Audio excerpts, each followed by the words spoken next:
እባብ ገላው ያምራል ካፉ ላይ ነው መርዙ። ከበጎችዬ ጋር ንግግር አታብዙ ይላል እኮ የሀገሬ ሰው። እናንተ እኔ በጣም ነው የገረመኝ ጽጌ ማለት ነው። አንቺ እንሽላሊት ማታምሪ ወሞች ወይ አታፍሪ ማለት ነው። ወይ አታምሪ ወይ አታፍሪ እንቅራሮት የሆንሽ ማስጠሊያ ማለት ነው። በባለፈው አፈር ደሜ ታበሉሽ እነሱ የደረባቦ እነ ጆከር ማለት ነው። ቆሻሻ እነሱን የጣሉብሽ ማለት ነው። ሲቀጥል በሁለተኛ ደረጃ ደግሞ አንቺ ማን ስለሆንሽ ነው እየመጣሽ የምታቅራሪው? ያንን ያህል ቪዲዮ ሰርተን ታሞ ማይኩ ጃክሰን እኮ መድኃኒት ተደርጎበት እኮ አንድ ቀን መተሽ ቪዲዮ ያልሰራሽ እንሻሽልት ቀርቀንቧት ነሽ። አሁን ምን ይጠበስ ብለሽ ነው? እኔ ሩታን እንዲይዝ ሩታ የታባሽ ያገባት ሚስት ነው። ቆሻሻ የሰው ልጅ የሚከበረው በከንፈሩ ነው። ብትከበሪ ተከብሪ፣ ካልተከበረሽ እስከ አባትሽ እስከ እናትሽ ነው የምንረግጥሽ። ቆሻሻ ሴተኛ ዳሪ ቦርኩ። ማን ስለሆንሽ ነው አንቺ እንደዚህ ነው የምትይው? ማን ስለሆንሽ ነው አንቺ መጣሽ እንደዚህ ሀሳብ የምትሰጪው? ማነሽ አንቺ? ማን ስለሆንሽ ነው ሰው ላይ እንደዚህ ቃቃጨታ የምትጭ? የት ነበርሽ? መሽቷል እኮ የት ነበርሽ አንቺ ቅራሮታ የት ነበርሽ? ወይ አትከብሪ ወይ አታፍሪ። ዘላለም አለምሽን የት ነበርሽ እስከ ዛሬ ድረስ?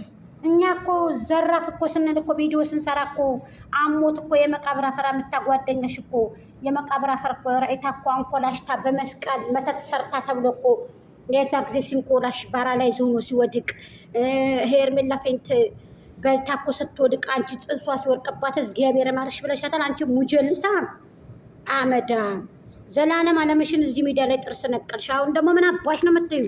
ከሄርሜላ ላይ እጅህን አንሺ። አፈር ደሜት ነው የምናበላሽ። እኛ ጋር ክርክር አቁሚ። ቆሻሻ ሴተኛ ዳሬ አቁሚ። እኛ ጋር ክርክር አፈር ደሜት ነው የምናበላሽ። ባቶችን ብጣይ ምንም ብትይ ማለት ነው። አርፈሽ ተቀበጪ። ቂጣ የሰው ቂጣ ማለት ነው። አለ ኩል ያህል ማለት ነው። ሰላም ሰላም፣ እንዴት ናችሁ ቤተሰቦቼ? ይቅርታ ለቤተሰቦቼ ክብር አለኝ። አርፈሽ ተቀበጭ። እኔ በጣም ነው የተናደርኩት ማለት ነው። ማን ስለሆነች ነው ጽጌ ሲያከብሯት ማታቅቺ ጅራፍ? እኔ ልፍጥ እጂ እባክሽ ወደዛ አትለፈጪ። ለፋጣ ክብርሽ ወደቀው እኮ መተሽ እሷ ጋር ስትንቆሸሽ ቪዲዮ ስትሰሪ እኮ ነው። ቆሻሻ አንቺ ብሎ ሰው። እኔ ማንንም ወድጄ ለማንም ላሽቃብጥ አይደለም።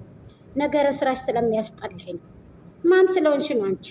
የት ነበርሽ እንደዛ ስወድቅ እንደዛ ስትንቆሸሽ? በራሷ ጊዜ እንደዛ በመስቀል መተታረኩ ብላ ስትመጣ የራቁት ቪዲዮ ያስኩ ብላ ስትመጣ የት ነበርሽ? እንደዚህ አድርገሽ አትስሪ።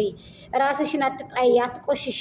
ምን በወጣሽ ለሶሻል ሚዲያ ሰው ምለሽ በዚህ የመጣ ገንዘብ ባናቱ ይተከል። መቻልሽ አንቺ መቻልሽ አንቺ ሲጀመር ታይ እንጂ አሁን መጣሽ ነው ታዲያ እንደዚህ እሷን እንደዚህ በል እሷን እንደዚህ ልቅምቅም ልትለቃቀሚ ነው። ደመቁ በጎች አይነኩሽም። የደመቁ በጎች እኮ ተነቁ ቆዩ እኮ። የደመቁ በጎችን እኮ ገንዘባቸውን እንቁጭ አርገሽ እየተቀበልሽ ግማሹን እየሸረሽ እያስቀረሽ ግማሹን ደግሞ እንትን እያልሽ ግማሹን እያነሳሽ ግማሹን ደግሞ እያስተራረፍሽ እኮ የበላሽ ሴት እኮ ነሽ አንቺ።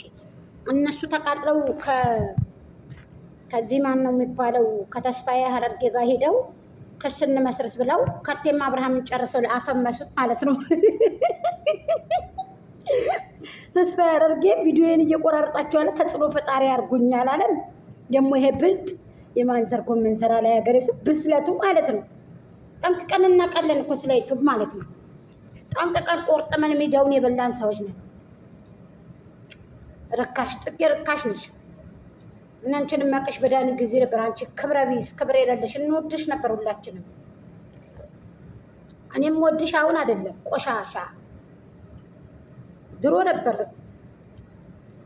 አሁን በስራሽ ነው የምሰብሽ እኔ ወርቁ። ማን ስለሆንሽ ነው አንቺ? ማን ስለሆንሽ ነው ሄርሜላን ዝቅ ከፍ ዝቅ አድርገሽ የምትመጪው? ማንሽ? መብቷ ነው። ሄርሜላም ትስራ፣ እናንተም ስሩ። ማን ስለሆንሽ ነው እሷን ዝቅ ከፍ እያደረግሽ የምትመጪው? ማንሽ አንቺ? ወደንስን ከወደንስ የምታበላለው ማን ስለሆንሽ ነው አንቺ? የደመቁ ዳይበር፣ አንቺ የደመቁ በግ፣ አንቺ ላሜ ቦራ፣ የላሜ ቦራ ልጅ ላማን ላይ በሰማይ ወተቷን ማለ አብረሽ ትጀመር። መቼ ያገባት ሄርሜላ? እሷን ደመቁን ባጣቆየን መቼ ያገባት? የስራ ለቪዲዮ ነው እንጂ የሚፈልጋት መቼ ነው ያገባት? አብረሽ የት አለ 80 ወይ 80 ሚስቱ የት አለች? ቡና እየጠጣሁ ነው። ይህ ምን ሚስት ነው የምታወሪው? ትክክለኛ ሚስት ብትሆን ለሌላ ወንድ ተሽጣ ተሰራ ነበር እንዴ? ዳቦ በነጻ ብላ ለምንድን ነው ሀቁን የማትናገሩ? እኛ እኮ ጠንቅቀን እናውቃለን እኮ እናንተ ለምትሰሩት ስራ እንዴ። ምን እያልሽ ነው? የታለ 80 ሚስት ናት እንዴ? ልጁም የሱ አይደለም? አልወለዱም፣ ልጁም አልወለድም። አብርሃም የሚያውቃል፣ ሄርሜላም ታውቃለች፣ ሁላቸውም ያውቃሉ። የ80 ሚስትም አይደለችም ደመቁ፣ የ80 ሚስቱ አይደለችም እንዴ። ገና ነው አብርሽ አላገባም፣ ገና ወደፊት ነው ሰርጉ የሱ። ሩታ የስራ ባልደረባው የሚዲያ ሚስቱ ዱባይ ላይ ሂደው ማስታወቂያ ሰርቶ የተመለሱት እናንተ የማታስተውሉ ማስተዋል የተሳናችሁ ማለት ነው። ይሄ ትውልድ የተረገመ ስለሆነ ነው እንጂ ውሸት ስለሚወድ እንጂ ህዝቡ እውነት የማይወድለት ህዝብ ስለሆነ እንጂ ደመቁ የ80 ሚስቱ አይደለችም። ትክክለኛ የ80 ሚስቱ ብትሆን ኑሮ ማንም ወንድ እንዲነካበት፣ ማንም ወንድ እንዲያቀፍበት፣ ማንም ወንድ እንዲስምበት፣ ማንም ወንድ ፀጉሯ እንዲነካበት አይፈልግም። ክርስቲያኖችም እኮ አይፈልጉም። ገባችሁ? ኦርቶዶክሶችን በሏቸው፣ ጴንጤዎቹን በሏቸው፣ ክርስቲያኖችን በሏቸው አይፈልጉም። ጠፈፍ ያሉ ናቸው። ይቺ ሌላ ወንድ ጋር ተሻሽታ የምትመጣ 8